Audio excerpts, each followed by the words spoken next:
10,000 ரூபாயை மொத்தமா தூக்கி கையில கொடுக்கறது, அப்புறம் கொஞ்ச நாள் கழிச்சு 2 லட்சம் ரூபாய் கொடுக்கலாம் அப்படின்னு வாக்குறுதி கொடுக்கறது, இதெல்லாம் பயங்கரமான ஒரு விஷயங்கள். ஆர்ஜேடியினுடைய தேர்தல் அறிக்கையில வீட்டுக்கு ஒருத்தருக்கு வேலை கொடுக்குறோம், இதே மாதிரியான தொகை, இந்த மாதிரியான தேர்தல் வாக்குறுதிகளை மக்கள் புறக்கணிச்சிட்டாங்களா? அதனால இனிமேல் நீங்க அந்த வேலை கொடுத்து இல்லாட்டி வளர்ச்சி திட்டங்களை கொண்டு வந்து ஃபேக்டரி கொண்டு வந்து இதெல்லாம் பிராக்டிகலா சாத்தியமா இல்ல. பிஜேபியோட வெற்றி சதவீதம் அந்த மாதிரியான இடத்துல எல்லாம் இந்த மாதிரியான வாக்கு திருட்டு, எலெக்ஷன் ஃப்ராட்ஸ் இதெல்லாம் ரோல் பிளே பண்ணிடும். முக்கியமான காரணமா இருக்கும். விஜயை முன்னிலைப்படுத்துகிற கார்பரேட் அமைப்புகள் விஜயை இன்னொரு அதிமுக தமிழக வெற்றி கழகம் இன்னொரு அதிமுக முன்னிறுத்தி வச்சு சரியான உழைச்சிட்டு இருக்கிறவங்களை காங்கிரஸ் அங்கீகாரம் செய்வது இல்லையா? அதெல்லாம் உண்மைதான்.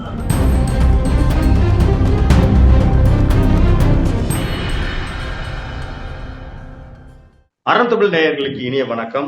பீகார் தேர்தல் நிலவரங்கள் குறித்து எழுத்தாளர், சிறந்த மொழிபெயர்ப்பாளர், நம்ம எல்லாருக்கும் பிடித்த பொருளாதார அடியாளின் ஒப்புதல் வாக்குமூலத்தை மொழிபெயர்த்தவர் வழக்கறிஞர் திரு இரா முருகவேல் அவர்கள் இணைந்திருக்கிறார்.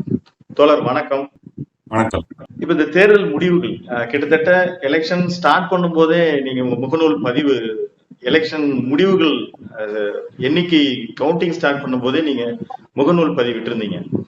இந்த வெற்றின்றது நாங்க என்டிஏ கூட்டணிக்கு வெற்றின்றது நம்ம எதிர்பார்த்தது தாங்க. ஆனால் இந்த அளவுக்கு இப்ப 202 தொகுதிகளை என்டிஏ கூட்டணி முன்னிலை வகிக்கிறாங்க. காங்கிரஸ் தொகுதியை 61 இடங்கள் போட்டிட்டு இப்ப ஒரு தொகுதியில் தான் முன்னிலைன்னு வருகிறது. கிட்டத்தட்ட ஒரு படுதோல்வி அப்படின்றது உறுதியாயிருக்கு. இந்த பெரிய வெற்றியும் காங்கிரஸ் மகாபந்தன் கூட்டணியினுடைய ஆர்ஜேடியினுடைய இவ்வளவு பெரிய தோல்வியும் நீங்க எதிர்பார்த்தீங்களா? இந்த மாதிரி ஒரு ஸ்வீப்பை எதிர்பார்க்கல. தோல்வி கட்டாயம் கிடைக்கும் அப்படின்னு எதிர்பார்த்தேன். என்ன காரணம்னா, என்டிஏ ஜெயிக்கிறதுக்கான எல்லா வாய்ப்புகளும் முதல்ல இருந்தே இருந்தது. இப்ப இந்த வாக்கு திருட்டு, தேர்தல் கமிஷன், இந்த விஷயங்கள் ஒரு பக்கம் இருக்கு. அது இல்லாம இந்தியா தேர்தல் கிடையாது. இது ஒரு புது லெவலுக்கு வளர்ந்து எடுத்திருக்காங்க. ஆனாலும் கூட வேறு சில விஷயங்கள் இதை தவிரும் வேறு சில விஷயங்கள் என்டிஏக்கு சாதகமா இருக்கு. ஒண்ணு என்னன்னா, சிராக் பாஸ்வானோட கூட்டணி அமைச்சது, அது ரொம்ப முக்கியமான ஒரு விஷயம். தனியா நின்று ஒரு நிறைய ஓட் ஸ்பாயில் பண்ணாரு. ஆமா. இப்போ இவங்களுக்கு பார்வர்ட் கம்யூனிட்டியோட 20% ஓட்டுகள் சாலிடா அப்படியே பிஜேபிக்கு கிடைக்கும். சரிங்களா? அப்புறம் அதை தவிர பிசில நிறைய கம்யூனிட்டிஸ், யாதவ் இல்லாத குர்மி, இந்த மாதிரி கம்யூனிட்டி மக்களுடைய வாக்குகளும் நிதிஷ்குமார்னால கிடைக்கும் என்டிஏ கூட்டணிக்கு. சிராக் பாஸ்வானோட ஒரு தலித் அமைப்பு, அதை தவிர இன்னொரு அமைப்பும் சென்ட்ரல் பீகார்ல ஸ்ட்ராங்கா இருந்த இன்னொரு தலித் அமைப்பும் மகா தலித் அமைப்புன்னு நினைக்கிறேன் அதோட பேரு, அதுவும் இந்த கூட்டணியில இருக்கு. இதெல்லாம் இருக்கிறதுனால என்டிஏ ஒரு ஸ்ட்ராங்கான பவர்ஃபுல் கூட்டணி. இது தவிர ஓவைசி தனியா நிக்கிறாரு. ஒரு 5 தொகுதியில முன்னணியில வகிக்கிறதா நம்ம பாக்குறோம். ஏன்னா சீமாஞ்சல் அப்படிங்கிற பகுதியில முஸ்லிம் ஓட்டுகள் ஒரு 40% வரைக்கும் இருக்கு. இப்ப அந்த பகுதியில ஓவைசி நிக்கிறது அப்படிங்கிறது ஏறக்குறைய இந்தியா கூட்டணிக்கு ஒரு பெரிய அம்பியா தான் இருக்கும். அவர் பிரிச்சிடறாரு. சில இடங்கள்ல அவர் ஜெயிக்கவும் செய்வார். இப்போ இவ்வளவையும் தாண்டி அந்த 10,000 ரூபாய் கையில கொடுக்கறது அப்படிங்கிறது இருக்கு இல்லைங்களா, அது பயங்கரமான விஷயம். பீகார் மாதிரியான ஒரு ஊர்ல சராசரி சில பகுதிகளில் சராசரி குடும்பங்களுடைய வருமானமே 6,000-7,000 ரூபாய் தான். அந்த மாதிரியான ஒரு இடத்துல 10,000 ரூபாயை மொத்தமா தூக்கி கையில கொடுக்கறது, அப்புறம் கொஞ்ச நாள் கழிச்சு 2 லட்சம் ரூபாய் கொடுக்கலாம் அப்படின்னு வாக்குறுதி கொடுக்கறது, இதெல்லாம் பயங்கரமான ஒரு விஷயங்கள். இந்த இடத்துல அதே மகாபந்தன் ஆர்ஜேடியினுடைய தேர்தல் அறிக்கையில வீட்டுக்கு ஒருத்தருக்கு வேலை கொடுக்குறோம், இதே மாதிரியான தொகை, இந்த மாதிரியான தேர்தல் வாக்குறுதிகளை மக்கள் புறக்கணிச்சிட்டாங்களா, இல்ல நம்பலையா? கையில யார் கொடுக்குறாங்களோ அதுதான் தொகை உண்மை. சரியா? இது கையில பணம் வந்துருச்சு. சரியா? என்டிஏ கொடுத்தது. நாங்க ஜெயிச்சு வந்தோம்னா வீட்டுக்கு ஒருத்தருக்கு வேலை கொடுப்போம் அப்படின்னு, அரசு வேலை கொடுப்போம் அப்படின்னு சொல்லி சொல்றாங்க. இதெல்லாம் வந்து எவ்வளவு தூரம் நம்புறது அப்படின்னு தெரியல.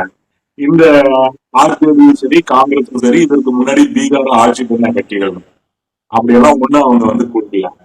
அப்புறம் இப்பவே கூட பீகார்ல வேலை இல்லாமதான் இருக்கு. அந்த வேலைகள்ல கிடைக்கிற வருமானம் பத்த மாட்டேங்குது அப்படிங்கறதுதான் பிரச்சனை. இப்ப பீகார் வந்து கங்கைக்கு 2 பக்கமும் இருக்கிற ஒரு மாநிலம். தண்ணிக்கு வந்து பஞ்சமே கிடையாது. கட்டையிலான ஒரு ஊரு. அங்க விவசாயத்துல வர்ற வருமானம் பத்த மாட்டேங்குது. விவசாய கூலிகளுக்கு வந்து வாழ்க்கை பிரச்சனை நிறைய இருக்கு. கேரண்டி இல்ல. மழைப்பட்டினி வாழ்க்கை வந்து வாழ்ந்துட்டு இருக்காங்க. குத்தகை விவசாயிகள் மோசமா இருக்காங்க. இது எல்லாம் பிரச்சனையே இருக்குதுங்க. வேலை இல்லை அப்படிங்கிறது வந்து விஷயமே கிடையாது. அதனால இனிமேல் நீங்க வந்து அந்த வேலை கொடுத்து இல்லாட்டி வளர்ச்சி திட்டங்களை கொண்டு வந்து ஃபேக்டரி கொண்டு வந்து இதெல்லாம் வந்து பிராக்டிக்கலா சாத்தியமா இல்லை. இதையெல்லாம் நம்பருக்கு மக்கள் நேரம் இல்லை. 10,000 ரூபாய் கையில இருக்கு. அவ்வளவுதான் மேட்டர் அதோட முடிஞ்சது. இப்ப இந்த அளவுக்கு ஒரு வெற்றி ஒரு ஸ்விப் பண்ணதுக்கு இந்த மாதிரியான சில அடிப்படை விஷயங்கள், உடனடி தொகை அப்படின்றது நீங்க குறிப்பிடுறீங்க. யாதவ் மக்களே கூட அந்த ஜாதி அடிப்படையிலான ஓட்டுகள் அங்க பிரியும். ஆனா தேஜஸ்வி யாதவுக்கு அதுவும் கிடைக்கல. அதே மாதிரி காங்கிரஸ் இந்த அளவுக்கு பின்னடைவுக்கான காரணத்தை நீங்க என்னன்னு சொல்ல முடியும்? இல்ல பார்ப்போம். எலெக்ஷன்ல நம்ம ஊர்ல வந்து எலெக்ஷன்ல தோக்குறது அப்படிங்கிறது வாக்கு சதவீதம் விவசாயிகளுக்கு சொல்ல முடியும். அதனால காங்கிரஸோட வாக்கு சதவீதத்துல பெரிய வீழ்ச்சி இருக்கிற மாதிரி எனக்கு தெரியல. அவங்க கிடைக்கிற ஓட்டுல கொஞ்சம் முன்ன பின்னாடி இருக்கலாமே தவிர. கடந்த முறை 27 தொகுதிகளை வெற்றி பெற்று இருக்கிறாங்க. இந்த முறை வந்து அங்கேயும் வாஸ் அவுட் ஆகிற நிலைமையில இருக்கிறாங்க. ஒரே ஒரு தொகுதியில தான் முன்னணியில இருக்காங்க. இல்ல வெற்றி அப்படிங்கிறது வந்து சில சமயங்கள்ல ஒரு 50 ஓட்டு அதிகமா வாங்கினா கூட வெற்றி கிடைச்சோம். அதனால நம்ம வாக்கு சதவீதம் வந்து ரொம்ப குறைஞ்சிருக்குதா அப்படின்னு சொல்லி பார்க்கணும். அப்படி ரொம்ப குறைஞ்ச மாதிரி தெரியல. கொஞ்சம் குறைஞ்சிருச்சு, ஆனா ரொம்ப குறைஞ்ச மாதிரி தெரியல. மற்றபடி வெற்றி தோல்வியில பெரிய மாற்றம் வந்திருக்கு. இந்த ஒரு ஸ்வீப் இருக்கு இல்லையா, வெற்றி தோல்வி தீர்மானிக்கிற ஒரு 4,000-5,000 ஓட்டுகள் வந்து மாறி இருக்கு. அதை வந்து இந்த கூட்டணி இருக்கு. மற்றபடி தன்னோட பேச வந்து அவங்க தக்க வச்சுட்டு வந்துட்டான். ஒரு 23% என்னமோ ஆர்ஜேடிக்கான ஓட்டெல்லாம் அப்படியே தான் இருக்கு.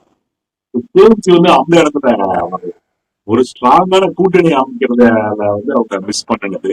அப்ப இந்த ஓவைசி ஃபேக்டர், அப்புறம் அதை தவிர இந்த 10,000 ரூபாய் அப்படிங்கிறது எல்லாத்துக்கும் தேவை. இதெல்லாம் சேர்ந்துதான் தோல்வியை உருவாக்கியிருக்கே தவிர அந்த கட்சிகள் இல்லாம போற அளவுக்கான பெரிய அடியெல்லாம் இதனால இல்ல. கட்சிகளோட பேஸ் வந்து இருக்கிற மாதிரி தான் தெரியுது. இப்போ வந்து தேர்தல் கமிஷன் இந்த எஸ்ஐஆர் ஒரு ஒர்க் அவுட் ஆயிருக்கு. இப்போ இங்க நம்ம சபாநாயகர் அப்பாவு கூட தேர்தல் கமிஷனுக்கு வாழ்த்து சொல்லியிருக்காரு. அது மாதிரி நிறைய அரசியல் விமர்சகர்கள் எல்லாமே, அதுவும் குறிப்பா இங்க வந்து அதாவது எதிர்கட்சி வரிசையில் வெஸ்ட் பெங்கால் ஆகட்டும், இப்போ அகிலேஷ் யாதவ் ரொம்ப காட்டமா ஒரு அறிக்கை விட்டுருக்கிறார். இது தேர்தல் ஆணையத்தினுடைய இந்த எஸ்ஐஆர் ஒர்க்ல தான் இந்த என்டிஏனுடைய வெற்றி பெற்றிருக்கிறாங்க அப்படின்னு சொல்றாங்க. நீங்க எப்படி பாருங்க? தேர்தல் கமிஷன் எஸ்ஐஆர்ல வர்ற கோடுபடிகள், வாக்கு திருட்டு, இதெல்லாம் வந்து ஒரு ரோல் பிளே பண்ணிருக்கு. இப்ப கண்டிப்பா இப்போ ஒரு 2,000-3,000 ஓட்டுல வந்து வெற்றி தோல்வி நிர்ணயிக்கப்பட்டிருக்கீங்களேன், இது ஒரு முக்கியமான ஒரு ரோலை வந்து பிளே பண்ணியிருக்கோம். பல ஃபேக்டர்ல இதுவும் ஒண்ணுதான். அது மட்டுமே அப்படின்னு சொல்லிட முடியாது. அதே மாதிரி இப்ப ஹரியானா எலெக்ஷன் பாத்தீங்கன்னா இந்த சதவீதம் ரொம்ப கம்மி, பிஜேபியோட வெற்றி சதவீதம். அந்த மாதிரியான இடத்துல எல்லாம் இந்த மாதிரியான வாக்கு திருட்டு, எலெக்ஷன் ஃப்ராட்ஸ் இதெல்லாம் ரோல் பிளே பண்ணிடும். முக்கியமான காரணமா இருக்கும். பீகார் மாதிரியான இடத்துல அது மட்டும் இல்ல, வேற சமூக ஃபேக்டர்ஸும் வந்து இங்க இருந்துருக்கு. அதை மட்டுமே இருந்தா நம்மளே ஏமாத்திக்கிற விஷயமா இருக்கு. அதுபோல இப்போ அடுத்து வரக்கூடிய இப்போ 4 மாநில தேர்தல், ஒரு யூனியன் பிரதேசம் 2026. இதுல வந்து காங்கிரஸினுடைய ஒரு மாநில அளவுல பல இடங்கள்ல அவங்க பேர்கெய்னிங் கெப்பாசிட்டி இந்த தேர்தல் தோல்வியினால் எதிரொலிக்கும் நினைக்கிறீங்களா? கண்டிப்பா. ஏன்னா ராகுல் காந்தியோட தலைமை நீங்க இப்போ என்னன்னா, இப்ப இந்தியா மொத்தமே இன்டெலக்சுவல்ஸ் நடுவுல பிஜேபி வாக்கு திருட்டுல ஈடுபட்டு அப்படிங்கறத வந்து அழுத்தமா நம்ப வச்சது ராகுல் காந்தியோடைய பிரச்சாரம். அப்போ அவரு இதுல வந்து ஒரு முக்கியமான ஒரு பிரேக் த்ரூ பண்ணியிருக்காரு. பிஜேபியுடைய வெற்றி வந்து வெற்றி இல்லை, அது வந்து திருட்டு அப்படின்னு வந்து மிடில் கிளாஸ் இன்டெலக்சுவல்ஸ் வந்து நம்ப வச்சிருக்காரு. இது ஒரு முக்கியமான வெற்றி. ஆனா பொதுவா மக்கள் என்னவா பார்ப்பாங்க, மக்களும் சரி கார்பரேட்ஸும் சரி எப்படி பார்ப்பாங்கன்னா வெற்றி தான், ஜெயிச்சியா இல்லையா நீ என்ன வேணாலும் பண்ணிக்கோ அதான் பார்ப்பாங்க. அந்த அடிப்படையில பீகார் தேர்தல் கிட்ட அவருக்கு ஒரு பின்னடைவாக இருக்கு. ஒரு முக்கியமான பின்னடைவு. இப்போ நம்ம சிராக் பஸ்வானுடைய எஃபெக்ட் அங்க பார்த்திருக்கோம். 29 தொகுதிகளை கிட்டத்தட்ட 22 தொகுதிகளை பெறாரு. அநேகமா இப்போ சென்ட்ரல் மினிஸ்டரா இருக்காரு. அவர் ஏதாவது ஸ்டேட்ல துணை முதல்வர் பெறுகிறாரா என்னன்னு தெரியல, இனிமேல் தான் தெரியும். ஆனால் அவர் வந்து ஒரு குறிப்பிடத்தகுந்த வெற்றியை பெற்றிருக்கிறாரு. இங்க பவன் கல்யாண் ஃபார்முலா இப்ப இந்த எலெக்ஷன் எல்லாமே அப்படியே விஜய் பக்கம் இந்த கருத்து திணிக்கப்படுமா? அவரும் என்ன மாதிரியான ஸ்டாண்ட் எடுக்கலாம்? தமிழ்நாடு அரசியல்ல என்ன மாதிரி எதிரொலிக்கும்னு நீங்க என்ன சொல்ல விரும்புறீங்க? தமிழ்நாடு அரசியல்ல வந்து விஜய் வந்து தன்னை இன்னொரு வழக்கமான மாநில கட்சியா தான் நிலைநிறுத்திக்கிற ட்ரை பண்றாரு. திமுக அதிமுகவோட அதே வழியில தான் வராது. அதே மாதிரி பெரியாரை முன்னிறுத்துறது, அதே மாநில கட்சிகள் அப்படிங்கிற ஒரு இடத்துல இருந்துட்டு மத்திய அரசை வந்து பாக்குறது, அது எல்லாத்தையுமே இன்னொரு விதத்துல பாத்தீங்கன்னா அதிமுகவுக்கு மாற்றா தன்னை அந்த இடத்துல வந்து நிறுத்திக்கிறதுக்கு ட்ரை பண்றாரு. ஏன்னா அதிமுக வந்து தொடர்ந்து பலவீனம் அடைஞ்சிட்டு இருக்குது அப்படிங்கிறது வந்து எல்லாருக்குமே தெரியும். ஒரு சின்ன சிதறல் இருக்கு.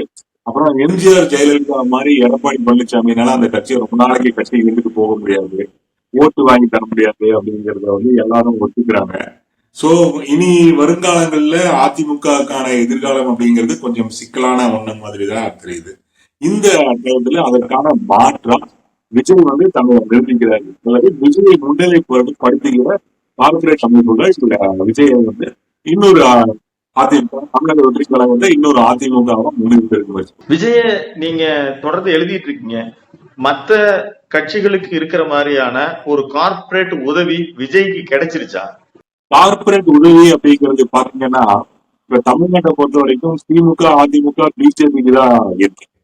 மற்ற கட்சிகளுக்கு அது அந்த அளவுக்கு இருக்கிற மாதிரி எல்லாம் தேர்தல் அந்த மாதிரியான உதவி வந்து ஏதோ ஒண்ணு விஜய்க்கு இருக்கிற மாதிரி தான் தெரியுது. ஏன்னா இது வரைக்கும் யாருமே விஜய் கட்சிக்காரங்க அந்த டொனேஷன் புக்கை எடுத்துட்டு வந்து கலெக்ட் பண்ணி நீங்க பாத்துருக்கீங்களா? எங்கேயாவது அப்படி இல்லவே இல்லை. ஆனா வந்து 150 ஏக்கர் 400 ஏக்கர்ல வந்து இடங்களை வந்து குத்தகைக்கு எடுத்து அந்த இடத்துல மாபெரும் மாநாடுகள், ரேம்ப், இந்தியாவில வந்து பெஸ்ட் டெக்னீஷியன்ஸ் வச்சு இவ்வளவுலாம் வந்து நடக்குது. இதுக்கு வந்து ஒரு பெரிய செலவு கண்டிப்பா இருக்கும், பிரமாண்டமான ஒரு செலவு வந்து அதுக்கு இருக்கும். அப்புறம் அவரு முடங்கிட்டாரு இல்ல விஜய், முடங்கிட்டாரு. தலைமை முழுக்க வந்து செலவு போயிடுச்சு, ஓடி போயிடுச்சு. முன்ஜாமீன் கேட்கறாங்க, அங்க கேட்கறாங்க, அதை வச்சு நான் வந்து வடகிரியா போயிட்டாரு. இத்தனைக்கும் பின்னாடி அதை வந்து செதறாம எல்லாத்தையும் திருப்பி நம்ம ஒரு மாசம் பொறுமையா காத்திருந்து அதை ஒழுங்குபடுத்தி கொண்டு வந்து நம்ம முன்னாடி நிறுத்தினாங்கன்னா வேற ஏதோ ஒரு கழிவுகளை வேலை செய்யுதுன்னு அர்த்தம். இது இந்த முன்னாடி இருந்து ஆர்கனைஸ் பண்ற தலைவர்கள் வந்து யாருமே அந்த வேலையை செய்யல, வேற யாரும் பண்ணிட்டு இல்ல. அதுல குறிப்பா இப்போ பாக்குறீங்களா, ஆதவர்ஜுனா ஒருத்தர் மேலதான் பாசிட்டிவ் விமர்சனமும் நெகட்டிவ் விமர்சனமும் வருது. ஏன்னா அவர்கிட்ட பணம் நிறைய இருக்கு, ஆனா அவருடைய மச்சன்னே இப்ப ரொம்ப எச்சரிக்கையா இருங்க அப்படின்னு ஒரு அறிக்கையை விட்டுருக்கிறாரு. அந்த அவர் விஜயினுடைய பாலிடிக்ஸ் நம்ம போக போக பார்க்கலாம்.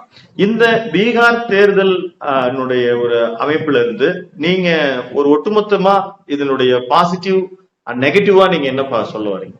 நெகட்டிவா என்ன சொல்றோம்னா, எதிர்கட்சிகள் வந்து இன்னும் இந்த பிஜேபி பரப்புற மதவாதம், சாதியவாதம், இதையெல்லாம் எப்படி ஓவர் கம் பண்றது அப்படிங்கறது வந்து பழகிட்டு இன்னும் முழுமையான பயிற்சி பெறலன்னு சொல்றீங்களா? இல்லவே இல்லை, பண்ணவே இல்லை. பிஜேபிக்கு வந்து முக்கியமான விஷயம் 3 விஷயம்: மதவாதம், 2வது கேஸ்ட் இன்ஜினியரிங், குறிப்பிட்ட சில சாதிகளும் தங்களோட சேர்த்துக்கிறது, என்ன விலை கொடுத்தாலும் சரி கூட வந்து சேர்த்திக்கிறது. இப்ப எப்படின்னா, இதுக்கு முன்னாடி நீங்க பாத்தீங்கன்னா லலித் பிரசாத் யாதவ், முலாயம் சிங் யாதவ் இவங்கெல்லாம் வந்து ஜெயிச்சதுக்கு முக்கியமான காரணம் என்னன்னா தலித்துகளோட கூட்டணி, பிசிஏ முழுக்க தங்களோட சேர்த்து வச்சுக்கிட்டு பார்வர்ட் கம்யூனிட்டிக்கு எதிராக. இதுதான் வந்து வெற்றியை கொண்டு வந்துச்சு. மாயாவதி முலாயம் சிங் யாதவ் கூட்டணி தான் அதுக்கு முன்னாடி காங்கிரஸையும் பிஜேபியும் வந்து தோக்கடிச்சது. இன்னைக்கு அப்படி ஒண்ணு நடக்காம பிஜேபி வந்து பாத்துக்கிட்டு தலித்துகளை தங்களோட அவங்க வந்து வச்சுக்கிறாங்க, முஸ்லீம் ஓட்டுகளை வந்து சிதறடிக்கிறாங்க. 2வது விஷயம் வந்து என்னன்னா, பிஜேபி வந்து ஸ்ட்ரக்சர், ஃபர்ஸ்ட் மதம், 2வது கேஸ்ட் இன்ஜினியரிங், 3வது வந்து அவங்களுடைய அமைப்பு வடிவம் ஸ்ட்ரக்சர் மேல இருந்து கீழே இப்ப நம்ம ஊர்ல பாக்குறோம்ல திமுக அதிமுக எல்லாம் இருக்கிற ஸ்ட்ரக்சர், இந்த மாதிரியான ஒரு ஸ்ட்ரக்சர் வட இந்திய கட்சிகள்ல பிஜேபிக்கு மட்டும்தான் இருக்கு. பிஜேபினால மட்டும்தான் இந்தியா மொத்தத்திலும் இருந்து வாலண்டியர்ஸை கொண்டு போய் ஒரு பகுதி குடிக்க முடியும். RSS வாலண்டியர்ஸை கொண்டு போய் அந்த வேலை செய்ய வைக்க முடியும். எக்யூப்மெண்ட்ஸ் அங்க கொண்டு போய் குடிக்க முடியும், பணத்தை குடிக்க முடியும். அந்த மாதிரியான ஒரு ஸ்ட்ரக்சர் மற்ற கட்சிகளுக்கு கிடையவே கிடையாது. காங்கிரஸுக்கு இல்லவே இல்லை. காங்கிரஸ் இன்னும் அந்த பழைய பாண்டியில தான் இருக்கு. ஊழி ஒரு பிளேஸ்மெண்ட்ஸா இருப்பாரு, அவர் எல்லாத்தையும் பாத்துக்குவாரு. லோக்கல் லெவல் அமைப்பு வடிவம் எதுவும் இருக்காது, பேருக்கு பிளேஸ்மெண்ட் இருப்பாங்க. இப்படிதான் காங்கிரஸ் இயங்கிட்டு இருக்கு. இந்த முறையில தான் இருக்கு. இந்த முறைகளை வைத்துக் கொண்டு ஒருபோதும் பிஜேபியை தோற்கடிக்க முடியாது. அப்படி இருந்து இப்ப நீங்க கர்நாடகாவில அவங்க காங்கிரஸ் வெற்றி பெற்று இருக்கிறாங்க. இதற்கு முன்னால கூட இப்போ வெற்றி சில நேரங்கள்ல இப்போ நமச்சிவாயம் காங்கிரஸ் தலைவரா இருந்து வெற்றி பெற்றோடனே நாராயணசாமி சிஎம் ஆகுறாரு. இங்க DK சிவகுமார் கடுமையா உழைச்சி அவருடைய பொருள் இதெல்லாம் செலவு பண்றாரு. அங்க சீதாராமையா சிஎம் ஆகுறாரு. இந்த மாதிரி ஃபேக்டர் அங்க இதுக்கு முன்னால சச்சின் பைலட், ஜோதிர்மயா ஆதித்யா இவங்க எல்லாமே ராஜஸ்தான் மத்திய பிரதேசத்துல எல்லாம் பார்த்தோம். இப்ப அந்த மாதிரியான அமைப்பு வடிவிலையும் சரியான உழைச்சிட்டு இருக்கிறவங்கள காங்கிரஸ் அங்கீகாரம் செய்வது இல்லையா? அதெல்லாம் உண்மைதான். எப்படின்னா அது ஒருத்தவங்க உழைக்கிறாங்க, ஆனா அவருக்கு என்ன இடம் கொடுக்கறது அப்படின்னு சொல்லி அந்த உள் சைடு லாபிய கன்ஃபார்ம் பண்றது, இந்த கட்சிக்குள்ள இருக்கிற பேலன்சிங் அதெல்லாம் நிறைய பல பிரச்சனைகள் இருக்கு காங்கிரஸுக்கு. அந்த ஒருத்தர் ராகுல் காந்தி சில விஷயங்கள் செய்யறாரு. அது தலையிலிருந்து கால் வரைக்கும் அந்த கட்சி பிரச்சனையான கட்சி தான். அது சரி பண்றதுக்காக தான் ஒரு நடைப்பயணம் அதெல்லாம் பண்றாரு. கீழே இருக்கிறவங்களோட கனெக்ட் ஆகிறதுக்கு ட்ரை பண்றாரு. ஆனாலும் கூட அது பண்ண முடிய மாட்டேங்குது போல தெரியுது. ஒரு பிஜேபி மாதிரி ஒரு தேசிய கட்சி வளருது, அதற்கு நிகரான ஒரு தேசிய கட்சி இல்லாமல் போகுது, அழுகிறது அப்படின்றது உங்களுக்கு வருத்தம் அளிக்கிறதா? என்னன்னா பிஜேபிக்கு எதிராக இன்னொரு சக்தி வேணும் அப்படின்னு நான் நினைக்கல. பிஜேபியுடைய அரசியல் ரொம்ப மோசமான ஒரு அரசியல், மக்களை பிளவுபடுத்துற ஒரு அரசியல். என்னன்னா பீகார்ல மத ரீதியா மக்கள் பிளவுபடுத்தப்பட்டிருக்காங்க. அவர் முக்கியமான ஒரு பிரச்சனை இருக்குது பீகார்ல. அது இன்னும் முழுசா வெளியே தெரியல. அந்த பீகார்ல அந்த மாதிரி ஒரு மத ரீதியான ஒரு பிளவு இருக்கு. அப்படி ஓவைசி அப்ப பிஜேபிக்கு எகெயின்ஸ்டா ஒரு கூட்டணிக்கோ காங்கிரஸ்க்கோ அல்லது ஆர்ஜேடி கூட்டணிக்கோ வராம அவர் தனியா டிராவல் பண்றதுல அவரும் சில நேரங்கள்ல யாருக்கு பி டீம்னு அவரையும் ஏலம் போட்டுட்டு தான் இருக்கிறாங்க. அந்த மாதிரி அந்த மக்கள் ஏன் எந்த பக்கமும் வராம இருக்காங்க? பிஜேபி இப்ப மத ரீதியா அவங்க பண்றாங்கன்னா அவங்க பிஜேபிக்கு எதிரணிக்கு போறது கிடையாது. அது இஸ்லாமிய ஓவைசி என்னன்னு எனக்கு தெரியல. இப்ப இவங்க ஓவைசிய பிஜேபியுடைய சொல்றாங்க.